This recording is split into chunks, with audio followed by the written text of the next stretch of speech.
राधे राधे। श्री हरिदास। अमावस्या के दिन पीपल के पूजन का विशेष महत्व होता है। पीपल के पूजन के साथ यदि अमावस्या का व्रत व अमावस्या की कथा सुनी जाए तो दोहरा लाभ होता है। अमावस्या की तिथि पितरों को समर्पित होती है। इस दिन भोजन, चावल, आटा आदि अवश्य दान करना चाहिए। गौ माता को चारा व गुड़ खिलाएं, पक्षियों को दाना डालें, चींटियों को चींटी चुगा दें और मान्यताओं के अनुसार ऐसा करने से पितरों का आशीर्वाद प्राप्त होता है। तो आइए श्रवण करते हैं अमावस्या की प्रचलित कथा का। प्राचीन समय की बात है। एक नगर में एक राजा राज्य करता था। उसकी प्रजा सुखी व संपन्न थी। राजा की रानी धार्मिक प्रवृत्ति की महिला थी और प्रजा को अपने संतान की तरह प्रेम किया करती थी। राजमहल के सामने साहूकार की हवेली थी। रानी व सेठ की पत्नी दोनों सहेलियां थीं व उन दोनों की दोस्ती बहुत प्रगाढ़ थी। एक दिन साहूकार की हवेली से साहूकार की पत्नी की रोने की आवाज़ आने लगी। यह आवाज़ जब रानी ने सुनी तो उसने अपने पति से पूछा कि यह रोने की आवाज़ें कहाँ से आ रही है। तब राजा ने कहा कि सेठ का पुत्र मर गया है, इसलिए सेठ की पत्नी बहुत दुखी है और वही तीव्र आवाज़ में विलाप कर रही है। तब रानी बोली कि दुख क्या होता है। उसने राजा से कहा, महाराज समझाया जाए कि दुख क्या होता है। रानी फिर कहने लगी। राजा ने रानी से कहा कि जब तुम्हारा पुत्र मरेगा तब तुम्हें पता चलेगा कि दुख क्या होता है। तुम अपने पुत्र को मार दो, तब तुम्हें अवश्य ही पता लग जाएगा कि दुख क्या होता है। तब रानी ने बिना विचार किए अपने पुत्र को महल से नीचे धक्का दे दिया, किंतु भगवत कृपा से बेटा किसी ढेर पर जाकर गिर गया और उसे तो खरोंच भी नहीं आई। तब रानी अपने राजकुमार को देखने के लिए नीचे आ रही थी। तभी उसने देखा कि उसका पुत्र सामने से दौड़ा चला आ रहा है। यह देखकर राजा भी आश्चर्यचकित हो गया कि इतनी ऊंचाई से गिरने के बाद भी उसके बेटे को कुछ भी नहीं हुआ। रानी ने फिर राजा से पूछा कि महाराज दुख क्या होता है, बताओ।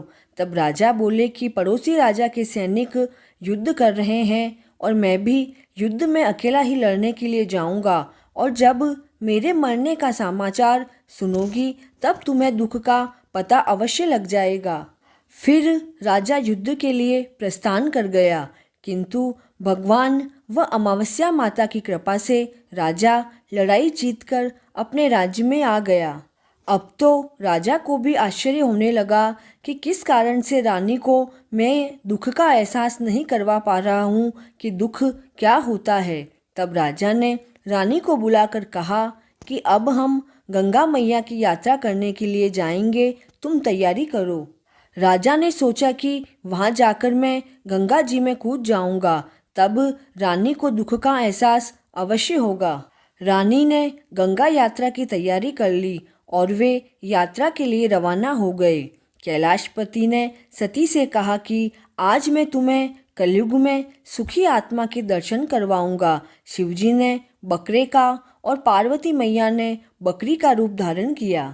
वे दोनों एक जलाशय के पास घास चरने लगे। इतने में राजा रानी की सवारी वहां आई और रानी ने सुंदर छाया और जलाशय को देखा और कहा कि हम यहाँ ही जलपान व विश्राम करके आगे बढ़ेंगे। तब राजा रानी ने वहाँ जलपान किया और विश्राम किया। राजा पानी लेने के लिए जलाशय में चला गया। बकरे के रूप में विराजमान शिवजी ने माता पार्वती ने पूछा, स्वामी इस रानी को दुख देखना है तो वह दुख कैसे देखेगी, इसे दुख क्यों नहीं प्राप्त हो रहा है। रानी ने बकरा बकरी को मनुष्यों के जैसे बोलते हुए सुना। उसने सुना कि शिवजी माता पार्वती से कह रहे हैं कि इसने पूर्व जन्म में अमावस्या का व्रत किया था, इसलिए इस जन्म में रानी बनी और सुख का आनंद ले रही है। यह राजा तो गंगा में भी नहीं मरेगा। तब रानी ने उनकी बातें सुन ली। तभी राजा पानी लेकर आया तो रानी ने राजा को सभी बातें जो शिवजी व पार्वती जी के बीच में हुई थी वह सभी बता दी।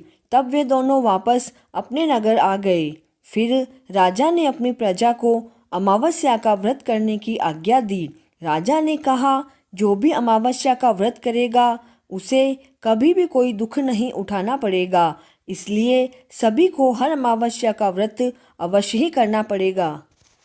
राजा स्वयं भी अमावस्या का व्रत करता, पूजा करता व कथा श्रवण अवश्य करता था। अमावस्या की कथा पूर्ण हुई। जय श्री कृष्ण।